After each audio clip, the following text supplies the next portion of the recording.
এ পর্যায়ে আমাদের উদ্দেশ্যে বিশেষ অতিথির আলোচনা নিয়ে আসছেন বাংলাদেশ জামাত ইসলামী জামালপুর জেলা শাখার সংগ্রামী সেক্রেটারি জননেতা অ্যাডভোকেট আব্দুল আওয়াল। এ পর্যায়ে বক্তব্য নিয়ে আসছেন সাবেক ছাত্রনেতা অ্যাডভোকেট আব্দুল আওয়াল। বাংলাদেশ জামাত ইসলামী জামালপুর শহর শাখা কর্তৃক আয়োজিত ঐতিহাসিক 28 অক্টোবরের নির্মম হত্যাকাণ্ডের প্রতিবাদে আজকে আমাদের এই প্রতিবাদ এবং বিক্ষোভ সমাবেশ। আজকে বিশেষ করে আমরা স্মরণ করি তাদেরকে,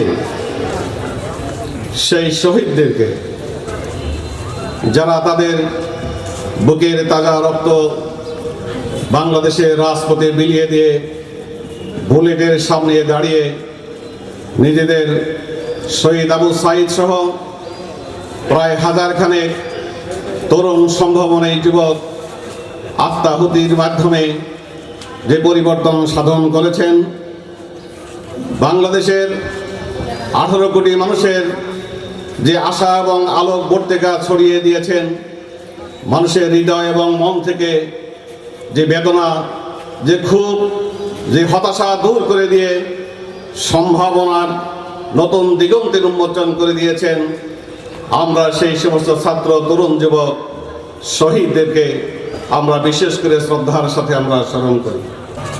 আপনারা হয়তো জেনে থাকবেন, ঢাকার রাজপথে পুলিশের গুলিতে যারা নিহত হয়েছেন, আমরা আজকের এই জামালপুরের সীমানার মধ্যে আমরা 17 জন শহীদ ভাইয়ের দাফন কার্যের সম্পন্নে আমরা অংশগ্রহণ করেছি, যেখানে সংখ্যার বিবেচনায় আমরা একজনকে ছাত্র হিসেবে পেয়েছি এবং 16 জন, যাদের অধিকাংশই মেহনতি মানুষ, সাধারণ শ্রমিক, দিনমজুর, যারা নিজেদের মনের বেদনা প্রকাশ করতে গিয়ে বুলেটের গুলিকে স্বাগত জানিয়েছেন। আমরা সেই সমস্ত গর্বিত শহীদ পরিবারের সদস্যদেরকে নিয়ে জেলা জামাতের জামালপুরের পক্ষ থেকে শিল্পকলা একাডেমি মিলনায়তনের তাদেরকে বিশেষ সম্মান এবং মর্যাদায় অভিষিক্ত করার একটা উদ্যোগ গ্রহণ করেছিলাম। আমরা আমাদের এই সামর্থ্যের ক্ষুদ্রতম জায়গা থেকে সেই ক্ষতিগ্রস্ত পরিবারের কাছে আপনাদের দেওয়া সহযোগিতার একটি অংশ প্রতিটি পরিবারের জন্য 2 লক্ষ টাকা হিসেবে আমরা 14টি পরিবারের মধ্যে 28 লক্ষ টাকা নগদ অর্থ বিতরণ করে আমরা আমাদের দায়বদ্ধতা থেকে কিছুটা বাঁচার একটা ক্ষুদ্র চেষ্টা আমরা করেছি। বন্ধুগণ, কাজেই সেই শহীদ পরিবার আজকে আমাদের সম্পদ। যে আন্দোলনে যারা আহত হয়েছেন তারা আমাদের প্রেরণা। আজকে জামাতের আন্দোলনের সমাবেশের পক্ষ থেকে আমরা তাদের থেকে আবারও শ্রদ্ধার সাথে স্মরণ করি। বন্ধুগণ, আজকের আমরা সেখানে সমবেত হয়েছি মূলত 2006 সালের 28 অক্টোবর।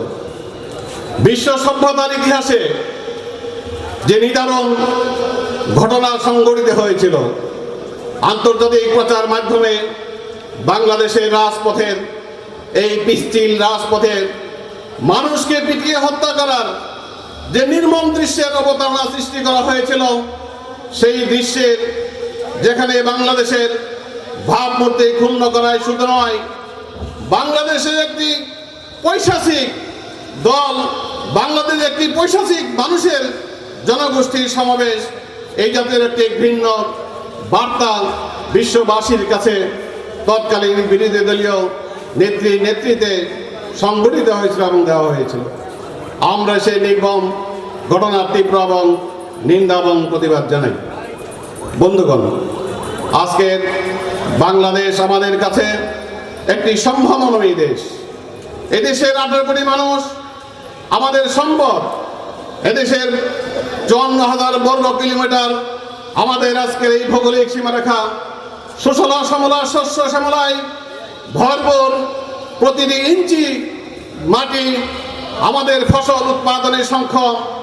আজকের বাংলাদেশের ভৌগোলিক অবস্থান, যেখানে মহাসাগরের তীরবর্তী হওয়ার কারণে আন্তর্জাতিক পরিসরে আমাদের অবস্থান আরো বেশি গুরুত্বপূর্ণ হওয়ার কারণে প্রেক্ষিতেই বাংলাদেশকে নিয়ে বিভিন্ন সময়ে বিভিন্ন ধরনের ষড়যন্ত্রকে অব্যাহত রাখা হয়েছিল। আমরা যদি জাতি হিসেবে বিশ্বের দরবারে মাথা উঁচু করে দাঁড়াতে না পারি, সেই ক্ষেত্রে বাধা এবং প্রতিবন্ধকতা সৃষ্টি করা হয়েছিল। আমাদের অধিকার, মৌলিক অধিকারকে ক্ষুণ্ণ করা হয়েছিল। বাংলাদেশের কে শোষণ এবং নির্যাতনের নিষ্পেষণের জায়গায় দাঁড় করে দেওয়া হয়েছিল, যার প্রেক্ষিতে আমরা 1971 সালের স্বাধীনতা যুদ্ধ করার মাধ্যমে স্বাধীন এবং সার্বভৌম বাংলাদেশ অর্জন করেছিলাম। এই প্রতিশ্রুতি এবং প্রত্যাশা ছিল মানুষ তার অধিকার ফিরে পাবে, মানুষ তার কথা বলার সুযোগ পাবে, মানুষ একটি শান্তিপূর্ণ সহাবস্থান পাবে। এই প্রতিশ্রুতি সেকেন্ড দেওয়া হয়েছিল, কিন্তু ভাগ্যের নির্মম পরিহাস, যারা নেতৃত্ব দিয়েছিল 3.5 বছরের সময়ের ব্যবধানে আমরা তাদের পরিণতির যে নির্মম দৃশ্য দেখেছিলাম, সেই নির্মম দৃশ্যের যে অবতারণা হয়েছিল, সেদিন এই 7.5 কোটি মানুষ সেই দৃশ্য দেখার জন্য আদৌ তারা প্রস্তুত ছিল না। বন্ধুগণ, একের পর এক এইভাবেই মূলত আমাদের দেশের বিগত সময়ের রাজনৈতিক প্রেক্ষাপটে পরিবর্তন হয়েছে, দলের পরিবর্তন হয়েছে, কর্মসূচির পরিবর্তন হয়েছে, নেতৃত্বের পরিবর্তন হয়েছে, নির্বাচনের নামে তামাশা হয়েছে, 17 বার সংবিধানকে সংশোধন করা হয়েছে, বাংলাদেশের মানুষের কাছে নতুন নতুন প্রতিশ্রুতি ব্যক্ত করা হয়েছে মানুষের ভাগ্যের পরিবর্তন করার জন্য। যে সমস্ত বিগত রাজনৈতিক দলগুলো নতুন নতুন সম্ভাবনা কর্মসূচির কথা বলেছে, কিন্তু কেউই কোনোদিন প্রকৃত অর্থে মানুষের ভাগ্যের পরিবর্তনের জায়গায় সুখ এবং সমৃদ্ধশালী বাংলাদেশ গড়ার জায়গায় তারা আমাদেরকে নিয়ে যেতে পারে নাই। ভাইরা আমার, কাজেই আমরা বাংলাদেশ জামাত ইসলামের কাছে এই দুটোর গুণাবলী, আদর্শ, যে আদর্শ আপনি নিজের বুকের মধ্যে লালন করেন, যে বিশ্বাসকে আমি ধারণ করি, মহান রব্বুল আলামিন পৃথিবী তৈরি করেছেন, আমরা সেটাকে গ্রহণ করেছি।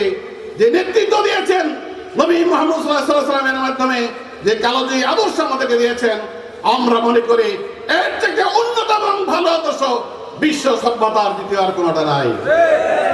এবং আমরা এই কথাটাও দৃঢ়তার সাথে বলতে পারি, এই আদর্শের মাধ্যমে বাংলাদেশ জামাত ইসলামী এমন একদল যোগ্যতা এবং দক্ষতা সম্পন্ন নেতৃত্ব তৈরি করতে পেরেছে, যাদেরকে সমাজের যে কোনো জায়গায়, যে কোনো স্তরে যদি তাদেরকে দায়িত্বের জায়গায় দেওয়া যায়, তাহলে নিশ্চিতভাবে আমরা বলতে পারি তাদের যোগ্যতা এবং দক্ষতা এবং সততা দিয়ে তারা জনগণের প্রত্যাশা পূরণ করতে সক্ষম হবে।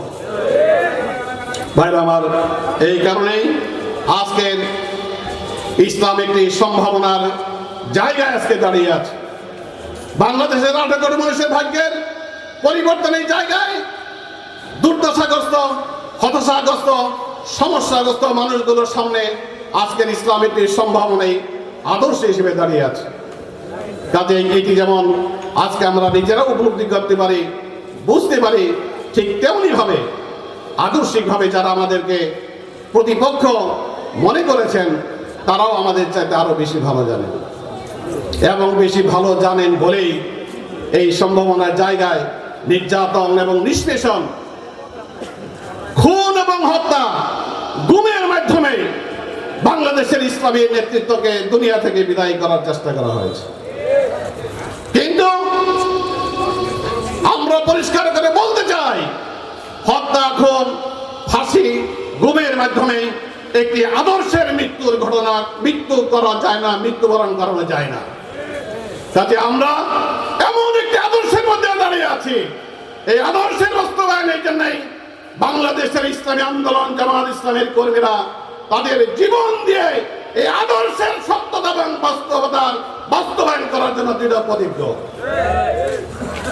আজকে আমরা হতাশ হয়ে যাই যে যারা 15টি বছর 16টি বছর এই সমাজ, এই দেশের একক দায়িত্বের জায়গায় থাকলেন, কাউকে কথা বলতে দিলেন না, সমাবেশ করতে দিলেন না, প্রতিবাদের জায়গা রাখলেন না, সবাই জাতিকে কাঁদতে বাধ্য করলেন।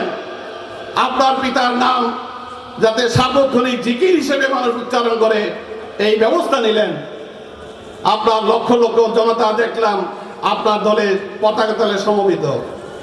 কি দুর্ভাগ্য, কি দুর্ভাগ্য আমাদের আপনার অনুপস্থিতিতে আপনার পক্ষে দাঁড়ানোর জন্য কোনো মিছিল এবং সমাবেশ এখন পর্যন্ত আপনার জাতির বাংলাদেশে মানুষ কোথাও আমরা দেখলাম না। কাজেই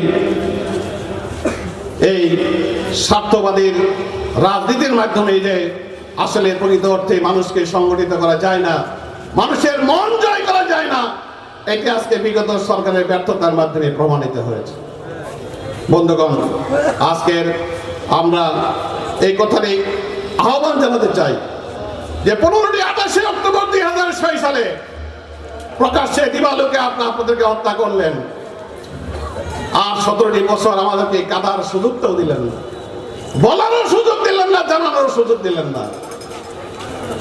আর আমরা যখন একটু আপনাদেরকে বলবো, জানাবো, এই সুযোগটা যখন জাতির সামনে আমাদের সামনে আসলো, তখন আর আপনাদেরকে আমরা শোনাবো, এই সুযোগ থেকেও আপনারা আমাদেরকে বঞ্চিত করলেন।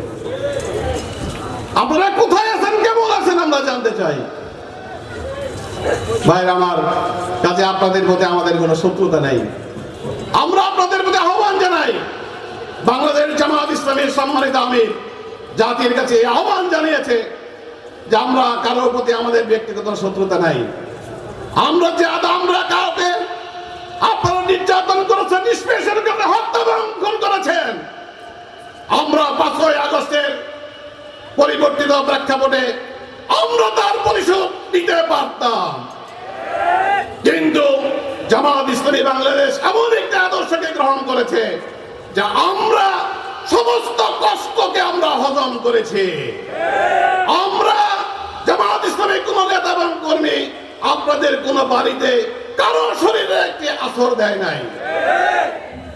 কাজেই এই ধরনের উদারতা ইসলাম আমাদেরকে শিখিয়েছে।